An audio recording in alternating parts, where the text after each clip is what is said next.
नमस्कार, NMF news पर आप सभी का बहुत स्वागत। मैं हूं आपके साथ अभिषेक पुंडीर। एक लंबे इंतजार के बाद, लगभग 550 साल की लंबी लड़ाई के बाद 9 नवंबर 2019 को अयोध्या का फैसला सुनाया गया। सुप्रीम कोर्ट की 5 जजों की बेंच ने फैसला सुनाया था। रंजन गोगोई उस बेंच की अध्यक्षता कर रहे थे, जो उस वक्त तत्कालीन सीजेआई भी थे।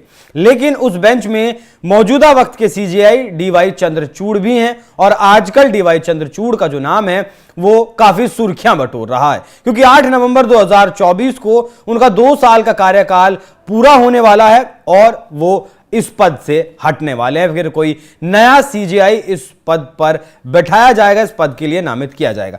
लेकिन अब सीजेआई डीवाई चंद्रचूड़ ने 5 साल पुराना एक राज खोला है इसी अयोध्या के फैसले को लेकर, क्योंकि वो उसी बेंच में थे। डीवाई चंद्रचूड़ का यह कहना है कि जिस वक्त राम मंदिर के फैसले की सुनवाई चल रही थी और उन्हें फैसला सुनवाना था, तो तकरीबन 3 महीने तक वो असमंजस्य की स्थिति में रहे कि आखिर फैसला सुनाया तो सुनाया कैसे जाए।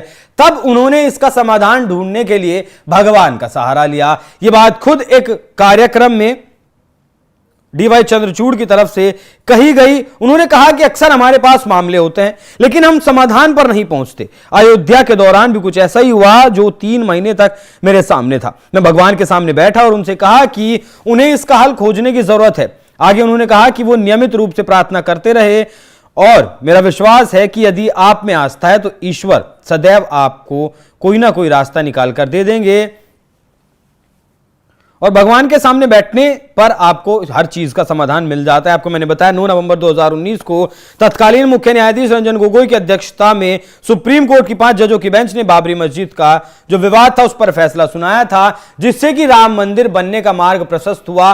और 22 जनवरी 2024 को प्रधानमंत्री नरेंद्र मोदी ने राम मंदिर की प्राण प्रतिष्ठा की। उसके बाद सीजेआई डीवाई चंद्रचूड़ को भी जुलाई 2024 में राम मंदिर जाने का अवसर मिला और वहां पूजा अर्चना करने का जो अवसर था वो डीवाई चंद्रचूड़ को मिला। इस फैसले में जो मस्जिद के लिए 5 एकड़ भूमि देने का फैसला था वो भी एक मुख्य उस भूमिका उस फैसले की रही। लेकिन डीवाई चंद्रचूड़ का नाम इतना सुर्खियों में क्यों है? क्योंकि पिछले दिनों उनके 3 फैसले आए। एक बेनामी संपत्ति को लेकर आया, जो कानून 2016 में केंद्र सरकार लेकर आई थी, उस पर रोक लगा दी थी सुप्रीम कोर्ट ने। लेकिन अब दोबारा से जब रिव्यू पिटीशन उस मामले में डाला गया, तब केंद्र सरकार के साथ आकर खड़ा हो गया सुप्रीम कोर्ट। उन्होंने कहा कि बेनामी संपत्ति को लेकर जो कानून आप लाए थे वो सही है और उसके तहत आप आगे चल सकते हैं। फिर एक मामला एनसीपीसीआर को लेकर आया। एनसीपीसीआर ने सिफारिश की सरकार से कि सरकार जो मदरसों को सरकारी सहायता मिलती है उसे बंद कर देना चाहिए और जो गैर मान्यता प्राप्त मदरसे हैं उनके जो बच्चे हैं वो सरकारी स्कूलों में ट्रांसफर कर देने चाहिए। उत्तर प्रदेश और त्रिपुरा ऐसे राज्य हैं जिन्होंने केंद्र सरकार के आदेश को माना भी और वो फैसला लागू भी कर दिया, लेकिन सुप्रीम कोर्ट ने यह सिफारिशें रद्द कर दी। एनसीपीसीआर की जितनी भी सिफारिशें थी वो सारी रद्द कर दी और कहा कि सरकारी जो सहायता मिलती रही है वो मिलती रहेगी मदरसों को और ना ही बच्चों को सरकारी स्कूलों में ट्रांसफर किया जाएगा। और तीसरा फैसला रहा घुसपैठियों को लेकर। असम के मामले में फैसला आया 1971 के बाद जितने भी लोग भारत के बाहर से आए हैं उन्हें केंद्र सरकार का काम है कि वो उन्हें पहचाने और इस देश से बाहर डिपोर्ट करे। सुप्रीम कोर्ट का फैसला है। पिछले दिनों आपने देखा भी हो, गणेश पूजा के दौरान डीवाई चंद्रचूड़ के घर पर प्रधानमंत्री मोदी पहुंचे थे। यह एक प्राइवेट मुलाकात थी। मतलब कार्यपालिका और न्यायपालिका अक्सर अलग रहती हैं। अक्सर जनता को यह दिखाने की बिल्कुल कोशिश नहीं करते हैं, ना ही इससे परहेज